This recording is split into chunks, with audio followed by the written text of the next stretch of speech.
ഈശോയിലേക്ക് നമ്മളുടെ ശ്രദ്ധയെ തിരിച്ച് ആ ഈശോയിലേക്ക് നോക്കിക്കൊണ്ട് ഇങ്ങനെ പറഞ്ഞ്, ഈശോയെ, എന്നെ ഒന്ന് അനുഗ്രഹിക്കണം. നീ പരിശുദ്ധ പരമ ദിവ്യകാരുണ്യമായി ഈ ലോകത്ത് ഒരുപാട് പേരെ രക്ഷിക്കുന്നുണ്ട് കർത്താവെ. ഇന്ന് ഞാൻ നിന്റെ മുമ്പിൽ വന്നിരിക്കുമ്പോൾ നീ എന്നെ ഒന്ന് അനുഗ്രഹിച്ച് ആ ഹൃദയത്തിൻ്റെ ശക്തി എനിക്ക് തരണമേ എന്നൊന്ന് പ്രാർത്ഥിച്ച് ഈശോ മിശിഹായുടെ സകല വാഗ്ദാനങ്ങൾക്കും ഞങ്ങൾ യോഗ്യരാകുവാൻ സർവീസിന്റെ പരിശുദ്ധ മാതാവേ, ഞങ്ങൾക്ക് വേണ്ടി അപേക്ഷിക്കണമേ.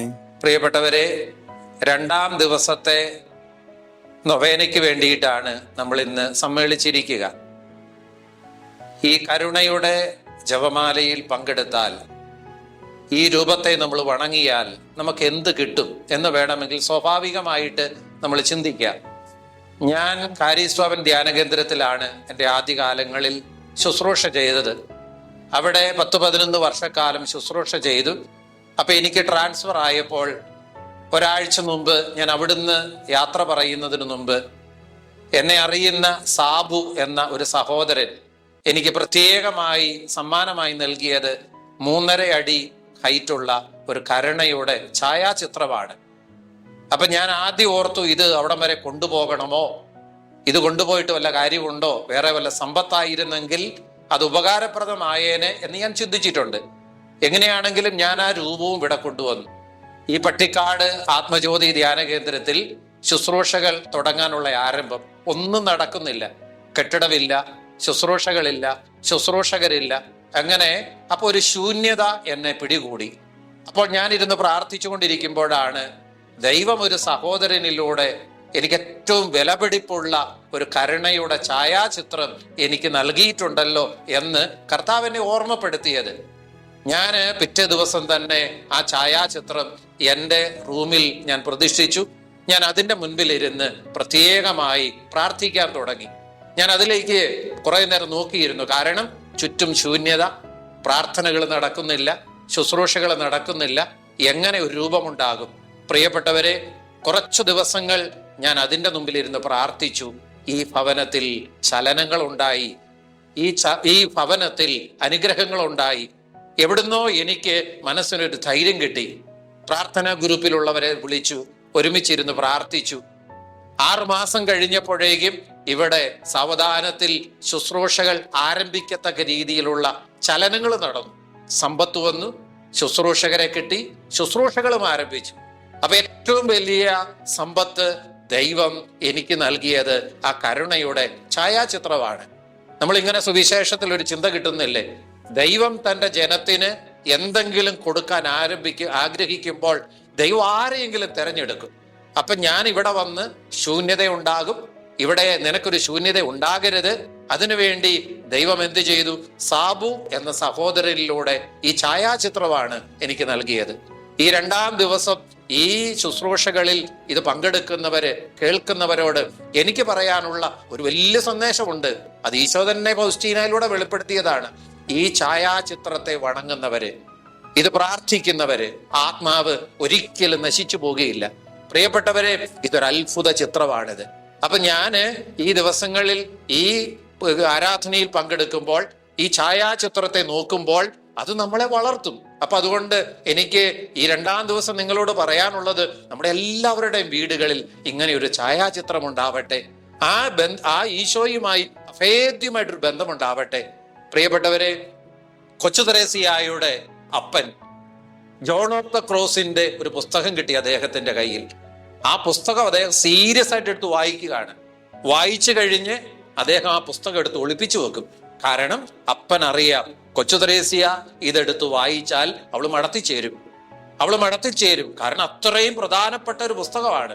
വായിച്ച് ഒളിപ്പിച്ചു വെക്കും. അപ്പനില്ലാത്ത ഒരു ദിവസം ഈ പുസ്തകം ഈ കൊച്ചു തെരേസ്യ കണ്ടെത്തി, അത് വായിച്ചു, അവള് മഠത്തിൽ ചേർന്നു. പ്രിയപ്പെട്ടവരെ, ഞാനും നിങ്ങളും ഈ ഛായാചിത്രത്തിൽ ഒളിഞ്ഞിരിക്കുന്ന ദൈവീക രഹസ്യങ്ങൾ ധ്യാനിക്കണം. എന്നെ സ്വർഗത്തിൽ കൊണ്ടുപോകാൻ, ഈ ഭൂമിയിലുള്ള പ്രശ്നങ്ങൾ തീർക്കാൻ, ഈ ഭൂമിയിലുള്ള സങ്കടങ്ങൾ തീർക്കാൻ ദൈവം പ്രത്യേകമായ രീതിയിൽ നമ്മളെ അനുഗ്രഹിക്കുന്നതിന് വേണ്ടിയിട്ടാണ് ഇങ്ങനെ ഒരു ഛായാചിത്രം നമുക്ക് കിട്ടിയത്. ഇത് ആരംഭകാലത്തൊന്നും ഇല്ലായിരുന്നു. നമ്മൾ വേണമെങ്കിൽ ചിന്തിക്കും, ഇതൊരു മറ്റൊരു സുവിശേഷമാണോ? അല്ല പ്രിയപ്പെട്ടവരെ, ദൈവീക രഹസ്യങ്ങൾ ഇതിനകത്ത് ഒളിപ്പിച്ചു വെച്ചു. അത് പിന്നീടാണ് നമുക്ക് ഫൗസ്റ്റീനായിലൂടെ കിട്ടിയത്. അതുകൊണ്ടാണ് അത് വണങ്ങുന്നവര്, അത് പ്രാർത്ഥിക്കുന്നവര്, അതിനെ നോക്കുന്നവര് അനുഗ്രഹീതരായിട്ട് മാറും. സങ്കീർത്തകൻ ഇങ്ങനെയല്ല പറയുന്നത്, അവനെ നോക്കിയവരൊക്കെ പ്രകാശിതരായി. ആ ഹൃദയത്തിൽ നിന്ന് ഒഴുകിയിറങ്ങുന്ന ദിവ്യകാരുണ്യത്തിന്റെയും തിരുരക്തത്തിന്റെയും തിരുജലത്തിന്റെയും ശക്തി നമ്മുടെ എല്ലാവരുടെയും ഹൃദയങ്ങളെ നിറക്കട്ടെ എന്ന് നമുക്ക് പ്രത്യേകമായിട്ട് പ്രാർത്ഥിക്കാം. ഈ 2-ാം ദിവസത്തെ പ്രാർത്ഥന നമുക്ക് ഇങ്ങനെ ധ്യാനിക്കാം. ഇന്ന് സകല വൈദികരുടെയും സന്യാസികളുടെയും ആത്മാക്കളെ എൻ്റെ അടുക്കൽ കൊണ്ടുവരിക. അവരെ ആഴമളക്കാനാവാത്ത കരുണക്കടലിൽ മുക്കിയെടുക്കുക. കൈപ്പേറിയ പീഡനങ്ങൾ സഹിക്കുന്നതിനുള്ള ശക്തി അവർക്ക് ദൈവമേ നൽകണമേ എന്ന് പ്രാർത്ഥിക്കാം. ഈശോയോട് പ്രാർത്ഥിച്ച്, ഈശോയെ, ഒരുപാട് ഞങ്ങളുടെയൊക്കെ വളർച്ചയുടെ പിന്നിൽ ഒരുപാട് വൈദികരുടെയും ഒരുപാട് സന്യസ്തരുടെയും കരങ്ങളുണ്ട്.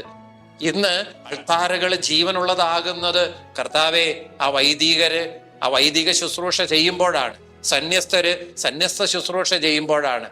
അതുകൊണ്ട് നമുക്ക് പ്രത്യേകമായി നിയോഗം വെച്ച് പ്രാർത്ഥിക്കാം. എത്രയോ വൈദികര് ഏകാന്തത അനുഭവിക്കുന്നു.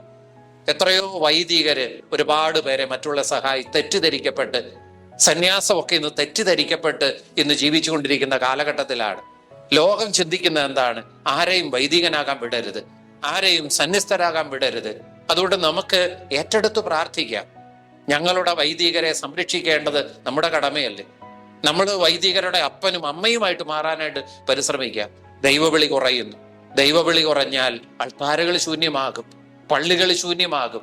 എത്രയോ സ്ഥലങ്ങളിൽ വൈദികർക്ക് വേണ്ടി കാത്തിരിക്കുന്നു ഒരു നല്ല വൈദികനെ കിട്ടാൻ. ഒരു നല്ല വൈദികൻ വന്നാൽ ആ ദേശം മുഴുവനും വിശുദ്ധീകരിക്കപ്പെടും. നമുക്കറിയില്ലേ വിയാനി പുണ്യവാൻ? ആ വിയാനി പുണ്യവാന്റെ കയ്യിൽ സംസാര പാടവമില്ലായിരുന്നു. ആ വിയാനി പുണ്യവാന്റെ മനസ്സിൽ കാശില്ലായിരുന്നു. അദ്ദേഹത്തിന് ഒന്ന് മാത്രം ദിവ്യകാരുണ്യത്തിന് മുമ്പിൽ ഇരുന്ന് പ്രാർത്ഥിക്കുന്ന വൈദികനായിരുന്നു. അതുകൊണ്ട് നമുക്കെല്ലാ വൈദികരെ സമർപ്പിച്ചുകൊണ്ട് പ്രാർത്ഥിക്കാം. കർത്താവെ, എല്ലാ വൈദികരും എല്ലാ സമർപ്പിതരും ദിവ്യകാരുണ്യത്തിന്റെ ഉപാസകരായിട്ട് മാറാൻ, ദിവ്യകാരുണ്യത്തിന് മുമ്പിലിരുന്ന് അവരെ പ്രാർത്ഥിക്കാൻ, അങ്ങനെ ഈ ലോകത്തെ വിശുദ്ധീകരിക്കാൻ നമുക്കവരെ ഫലമേൽപ്പിക്കാം. അതുകൊണ്ട് എല്ലാ വൈദികരുടെയും പിന്നിൽ കർത്താവെ നീ ഉണ്ടാവണമേ എന്ന് പ്രാർത്ഥിച്ചുകൊണ്ട് നമുക്ക് ആശീർവാദ അനുഗ്രഹത്തിനായി നമുക്ക് നമ്മെ തന്നെ ഒരുക്കാം. പരിശുദ്ധ പരമ ദിവ്യ കാരുണ്യത്തിന് നേരവും ആരാധനയും സ്തുതിയും പുകഴ്ചയും ഉണ്ടായിരിക്കട്ടെ.